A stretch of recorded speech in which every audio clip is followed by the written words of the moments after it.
हरियाली, खेतों में लहराती फसलें, बच्चों की खिलखिलाहट और लोगों के चेहरों पर सुकून। इसी गांव के एक कोने में था एक छोटा सा घर जहां रहते थे दो भाई, ज्ञान भाई और राय स्टार। दोनों एक दूसरे की जान थे। ज्ञान भाई गांव में एक सा छोटा पेट्रोल पंप चलाते थे, जबकि राय स्टार लकड़हारा था। हर दिन जंगल जाता, लकड़ियां काटता और शहर में बेच आता। दोनों की जिंदगी आम लेकिन सुकून भरी थी। एक शाम राय स्टार ने ज्ञान भाई से कहा, भाई आज मुझे बहुत दूर के जंगल में लकड़ियां काटने जाना है, शायद रात को लौट न सकूं। ज्ञान भाई ने मुस्कुराते हुए कहा, ठीक है, लेकिन संभल कर जाना। राय स्टार बाइक लेकर जंगल की ओर निकल पड़ा। रात होते होते वह जंगल पहुंच गया। बाइक एक किनारे खड़ी की और पेड़ काटना शुरू कर दिया। जैसे जैसे रात गहराती गई, जंगल और भी डरावना होता गया। तभी उसकी नजर पड़ी दो सूखे पेड़ों पर। पूरा जंगल हरा भरा था, लेकिन वे दोनों पेड़ एकदम सूखे, जैसे किसी श्राप से जले हुए। राय स्टार को कुछ समझ नहीं आया। उसने बाकी की तरह उन्हें भी काट दिया। अगले दिन राय स्टार शहर से लकड़ियां बेचकर लौटा। उसी शाम गांव में अजीब अजीब सी आवाजें गूंजने लगीं। कभी बच्चों के रोने की, कभी किसी औरत की चीख। सुबह होते होते पूरे गांव में कोहराम मच गया। हर घर के बाहर एक लाश पड़ी थी और उनके पास रखे थे दो लकड़ियों के बंडल। गांव वालों में खौफ फैल गया। सबका शक एक ही ओर गया। वो लकड़ियां किसकी थीं? सबको याद आया, गांव में लकड़ी बेचने वाला एक ही है, राय स्टार। गांव वाले राय स्टार के घर के बाहर इकट्ठा हुए और चिल्लाने लगे, बाहर निकल राय स्टार, तूने हमारे गांव को बर्बाद कर दिया। राय स्टार बाहर आया, घुटनों के बल गिर पड़ा और रोते हुए बोला, मैंने कुछ नहीं किया, मुझे नहीं पता ये सब क्या हो रहा है। लेकिन किसी ने एक नहीं सुनी। उसे गांव से बाहर निकाल दिया गया। जब ज्ञान भाई को यह पता चला तो वह सीधे गांव की ओर दौड़ा। रास्ते में उसे राय स्टार मिला। राय स्टार रोते हुए बोला, भाई मैंने कुछ नहीं किया, फिर भी मुझे गांव से निकाल दिया गया। ज्ञान भाई ने उसके कंधे पर हाथ रखकर कहा, तू चिंता मत कर छोटू, मैं गांव वालों से बात करता हूँ। वो दौड़ता हुआ गांव पहुंचा। लोगों से हाथ जोड़कर विनती की, मेरा भाई निर्दोष है, कृपया उस पर रहम करो। पर गांव वालों ने उसकी भी एक न सुनी। कहा, हत्यारे का भाई भी हत्यारा होता है। और फिर उसे भी गांव से निकाल दिया गया। अब दोनों भाई गांव से दूर एक झोपड़ी में रहने लगे। रात को ज्ञान भाई ने ठान लिया, मैं अपने भाई पर लगे कलंक को मिटाकर रहूंगा। अगली रात वह चुपचाप गांव की ओर निकल पड़ा। गांव पहुंचते ही उसे सड़क के बीचों बीच एक सफेद सूखा पेड़ दिखाई दिया। ज्ञान वहीं रुक गया और कान लगाकर सुनने लगा। पेड़ से किसी के रोने और चिल्लाने की आवाजें आने लगी। ज्ञान डर गया और डर के मारे घुटनों के बल धीरे से गिर पड़ता है। तभी पेड़ के चारों ओर धुआं छा जाता है और जब धुआं हटता है तो वहां प्रकट होता है एक सूखी लकड़ी जैसा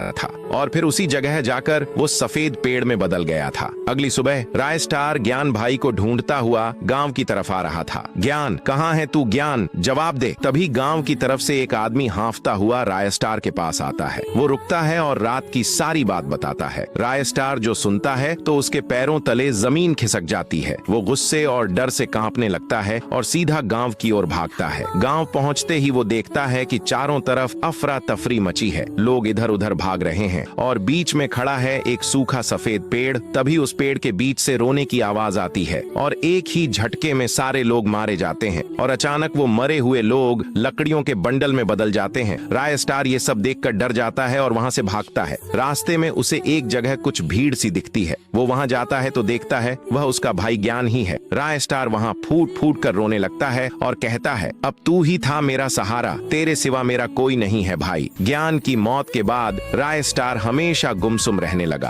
कभी घंटों तक पानी में घूरता, कभी पेड़ों को घूरता और हर शाम ज्ञान की कब्र पर जाकर रोता। एक दिन राय स्टार रोज की तरह कब्र पर रोते हुए कहता है, भाई पहले लोगों ने मुझे गांव से निकाला, फिर मेरा नाम गया और अब तू भी मुझे छोड़कर चला गया। तभी कब्र से एक आवाज आती है, छोटा तू सुन रहा है ना? राय स्टार कान लगाकर ध्यान से सुनता है। उसे आवाज आती है, छोटा मैं तेरा साथ हमेशा हूँ, तू कर्म कर, हार पर रुक मत, चलता रह। राय स्टार ये सुनकर जोश में आ जाता है और अगली रात गांव के लिए निकल पड़ता है। गांव पहुंचते ही वो एक छोटे से कोने में चुपचाप छुप जाता है और उस सफेद पेड़ पर नजर रखता है। आधी रात होती है, पेड़ हिलता है और उसमें से निकलता है वही भयानक सूखा लकड़ी जैसा जीव, जली हुई आंखें, राख से सना चेहरा और अजीब भयानक ताकत। वो प्राणी अजीब सा नाच करने लगता है, एक ऐसा नाच जो किसी को भी वश में कर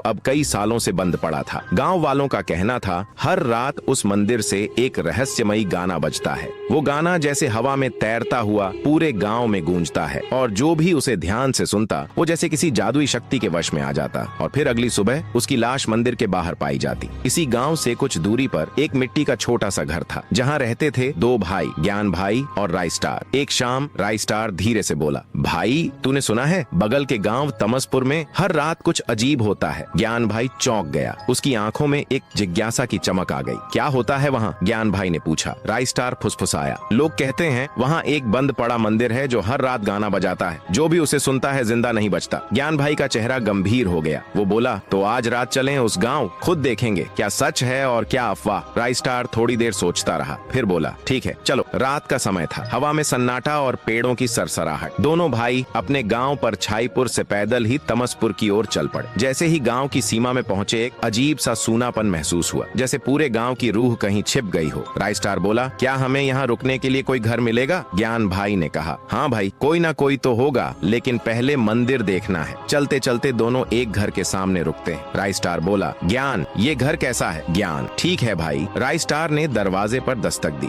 थोड़ी देर बाद एक सुनहरी आंखों वाला बूढ़ा आदमी बाहर आया। राइस्टार बोला, हम एक रात के लिए आपका घर रेंट पर लेना चाहते हैं। वो आदमी कुछ नहीं बोला, बस गर्दन हिलाई और अंदर चला गया। दोनों भाई भी उसके पीछे अंदर चले गए। रात हो चुकी थी, चांद बादलों के पीछे छिप चुका था। अचानक वही रहस्यमयी गाना पूरे गांव में गूंजने लगा। दोनों भाई बाहर आकर खड़े हो गए। हवा में डर था पर गाने में कोई मनोहर खींच। राइस्टार बोला, भाई बाहर कोई नहीं है, चलो अंदर चलते हैं। राइस्टार अंदर चला गया, लेकिन ज्ञान भाई वो उस गाने को ध्यान से सुनने लगा। धीरे धीरे उसके चेहरे पर एक अजीब सी शांति छा गई। उसके कदम अपने आप मंदिर की तरफ बढ़ने लगे। राइस्टार ने पीछे से आवाज दी, ज्ञान इतनी रात को कहाँ जा रहा है रे? रुक जा जरा। राइस्टार उसका पीछा करता है। कुछ देर में दोनों मंदिर के सामने होते हैं। राइस्टार जोर से चिल्लाता है, ज्ञान रुक। ज्ञान रुकता है, पीछे मुड़ता है। राइस्टार पास आता है और उसे जोर से एक थप्पड़ मारता है। कोई बात है तो बता, पर ऐसा मत कर, मुझे बहुत डर लग रहा है भाई। ज्ञान कुछ नहीं बोलता, बस मंदिर की ओर देखता है और धीरे से गेट खोल देता है। गेट खुलते ही गाने की आवाज और तेज हो जाती है। अब उसमें कुछ डरावनी औरतों की रोने की आवाजें भी मिल जाती हैं। दोनों भाई डर के मारे वहाँ से भाग जाते हैं। अगले कुछ दिनों तक ज्ञान भाई हमेशा खोया खोया सा रहने लगा। कभी पेड़ की जड़ों को घूरता तो कभी खुद से बात करता। और फिर एक रात जब दोनों सो रहे थे, फिर गाना बजा और फिर अगली सुबह ज्ञान भाई अपने बेड पर।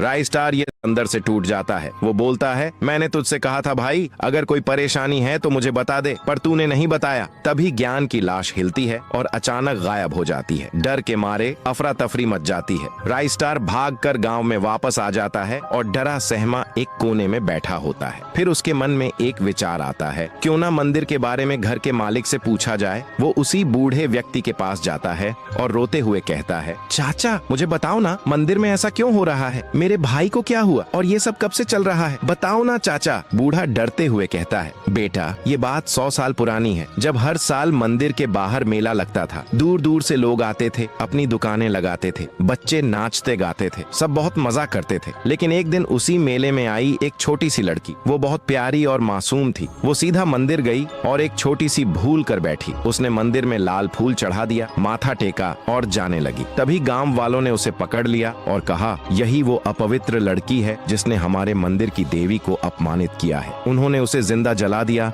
उसने मरते मरते एक शाप दिया, आज के बाद जहाँ कोई मेला नहीं लगेगा, मंदिर हमेशा के लिए बंद रहेगा और जो भी इसे खोलने की कोशिश करेगा वो मारा जाएगा। उस दिन के बाद से जो भी उस मंदिर को खोलता है मर जाता है। अब राइस्टार पूरे राज्य को समझ चुका था। उसी रात फिर वही गाना बजता है और मंदिर में कुछ हलचल होने लगती है। अचानक मंदिर की मूर्ति से ज्ञान भाई प्रकट होता है, लेकिन जैसे किसी और के वश में हो। अचानक उसका रंग बदल जाता है, वो एक डरावनी आत्मा में बदल जाता है। उसकी आवाज भारी हो जाती है और वह चिल्लाता है, अब मैं आजाद हूँ। अब जिस आग में मुझे जलाया गया था उसी आग में इस पूरे गांव को जलाऊंगा। उस रात वो हर घर के बाहर जाने लगा, आवाजें लगाने लगा। जो भी बाहर आता उसे जिंदा जला देता। गांव में लाशें बढ़ने लगी। एक रात राइस्टार ठान लेता है, मैं इस आत्मा को मुक्त करके ही रहूंगा। रात होते ही वो मंदिर के बाहर पहुंच जाता है और रोते हुए कहता है, मुझे पता है है, लोगों ने तुम्हें बहुत सताया है, पर मुझे मेरा भाई वापस चाहिए। तभी एक तेज चमक होती है और ज्ञान भाई प्रकट होता है। राय स्टार उसके हुलिये को देखकर समझ जाता है कि वो अब आत्मा बन चुका है। आत्मा बोलती है, तू मायने नहीं रखता,